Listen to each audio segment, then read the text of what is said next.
Hi guys, Crochet Connect here. I just have a few items to show you that I purchased over the last couple of weeks or so, and I also have a knitting work in progress. So the first thing I have is Twinkie Chan's Crochet Abode a la Mode. Twinkie Chan is one of my most favorite crochet designers.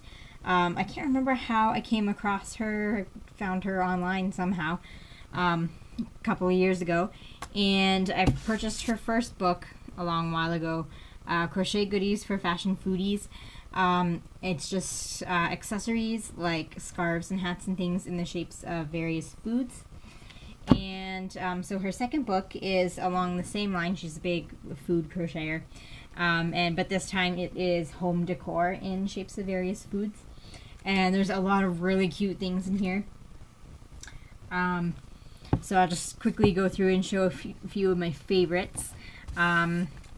There is the stand mixer cover in the shape of a strawberry shortcake. That is super cute. I actually do have a stand mixer, so I'm seriously considering making that. It would actually go really well with my kitchen too, because my kitchen's white. So it'll probably look really cute. Cherry pie seat cushion. That is super cute. You could probably also change the filling by using different colors. So like you could use blue for blueberry pie or whatever pie you want. Make up your own new pie. So yeah, I don't have any chair cushions for any of my chairs. And I sit in my dining room chairs a lot because that's where my laptop is, on the dining room table. So I actually would probably benefit from a cushion. So I'm considering making a few of those. Although I said that about a lot of patterns and I never get around to them. This is one of my husband's favorites, the cheeseburger tissue box cover. I'm actually considering making this for the tissue box we keep in our car. I thought that would be kind of funny. My most favorite thing in the book, and like one of the big reasons I bought this book, is the, what does she call it, giant donut floor poof. It's actually basically like an ottoman or footrest to like put in front of your couch or whatever in the living room. And it is huge. I saw it on her Instagram page. She took a picture of it in her craft room, like in front of her wall of yarn shelves, and it is huge. Like it's like high up off the floor and like big, and it's just, you could probably use it as a beanbag chair. It is so huge. So yeah, that is awesome. I don't know, like I really would like to make one, but I don't know if I will ever be able to because that is a lot of yarn, so that would be very expensive. And stuffing, that is all stuffed with polyfill. So yeah, that'll be expensive. There is also the bread loaf letter organizer, which I actually probably really could benefit from. Seriously considering making that, and it looks so cute. What else? There's a lot of really cute things in here. Licorice wrist rest. Really hard to say. That is super cute. What else? Corn dog pencil toppers or pen toppers. That is odd. Like there's just like so much random weird, like tablet cozy in the shape of a TV dinner. Like there's just so many random awesome things in here. It is so awesome. Oh, and banana split throw pillow. There's just so many cute awesome things in here. I love it. I just had to have it. I actually paid the full cover price for it too, which is $25.99 in Canada. I was actually considering getting it from Amazon, but then after shipping and everything, it would have turned out to be about the same anyways. And my local bookstore has a point system. You get a certain amount of points for every dollar you spend.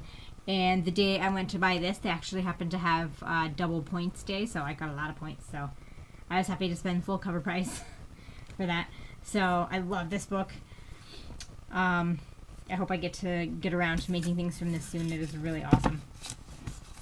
My next purchase really fell on the floor.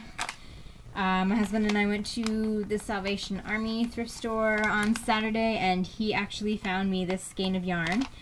It is called Bernat Christmas, which I have never seen before, so it was probably discontinued a long time ago. And I love Christmas yarns. Can't say no to Christmas yarns. There is no color name on it, just a lot number. But it is mostly green with a red thread running through it. So yeah, for Nat Christmas. And he also found me this little skein of yarn. I have never heard of this either. This is called Ecofill, and it is a recycled earth-friendly yarn. It doesn't really say anything else about it except that, so I don't know like what they mean by recycled, but that's awesome. And it's a nice pink color. There's no color name on it. And it is 75% cotton and 25% acrylic. And it was just a really pretty pink color. I had to have it. And it was also 99 cents.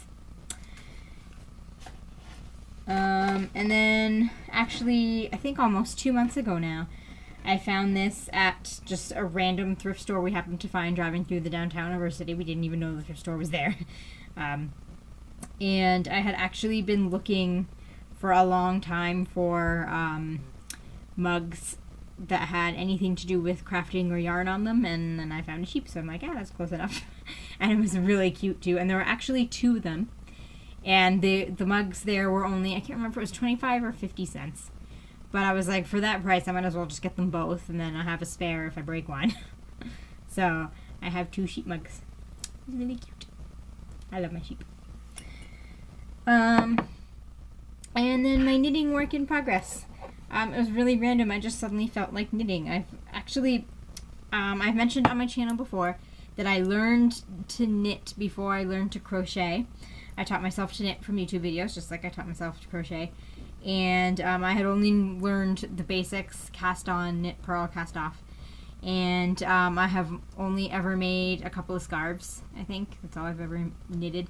And I don't know why, I suddenly really wanted to learn to use circular needles, and I really wanted to learn to knit a hat. So I found a YouTube video for a basic, I think the video was called Basic Men's Hat, but it can be any adult hat. Any colors really. And so I followed that pattern. It's just a basic 2x2 rib. So 2 knit, 2 purl all the way. And then you decrease at the top. I started decreasing, but I haven't finished yet because I think I am going to rip it out for various reasons. First of all, I don't know what happened down here. That is not what it's supposed to look like. These few columns here, there's something, I don't know what I did with those stitches, but that is not what it's supposed to look like. It's just supposed to be like straight flat ribbing, and then I don't know, something happened with the stitches there. I don't know what I did, but it looks kind of terrible. And also there are like holes everywhere all around the hat. There's hole there, hole there, hole there. I don't know how those holes happened.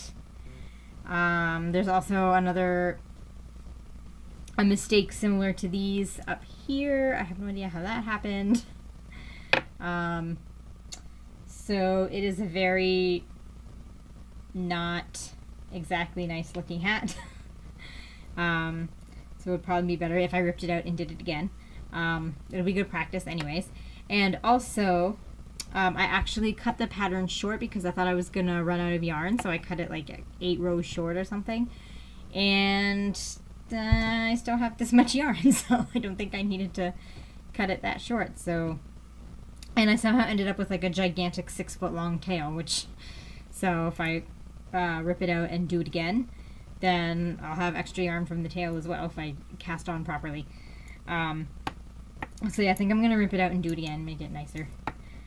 And also, I mean, I was hoping to get it done and not have to rip it out because I'm getting really frustrated with this yarn.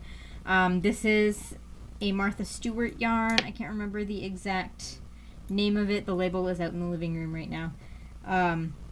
But it is part wool, part alpaca, part something else that's not a natural fiber. Probably acrylic.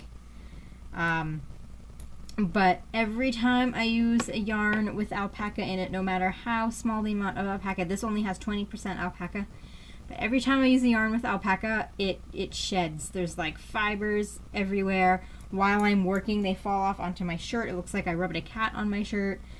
When the hat is done, I don't know how I'm going to wear it because I'm going to have all these fibers in my hair and they're going to be noticeable because I have dark hair.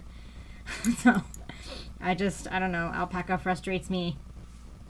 I don't know how people work with alpaca. If you have any tips for alpaca yarn, leave them down below because this is getting really frustrating. It's like shedding everywhere.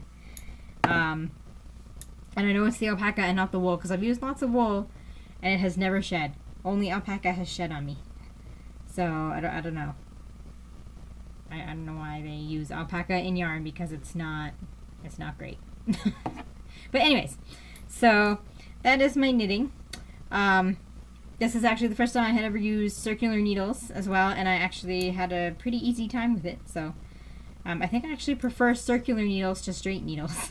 I actually had a really easy time with them. So I don't know what size or brand these are. My mom just found them randomly on a shelf in a thrift store. I did measure them with my gauge checker the other day. I can't remember what size they are though. So yeah. I will leave the pattern for this hat, or actually the video tutorial for this hat down below. I think I still have the link. So I'll leave it down below in case anybody's interested. It's just, as I said, straight 2x2 ribbing and then you decrease at the top. And yeah, it's pretty simple. And so I'm looking forward to finishing this and then trying some maybe more complicated stitch pattern hats eventually. I'm actually really enjoying knitting again. So yeah. So that's all I have to say. I'm going to stop rambling now and taking up all your time. So I think that's it for today. I hope everybody has a good week and happy crafting.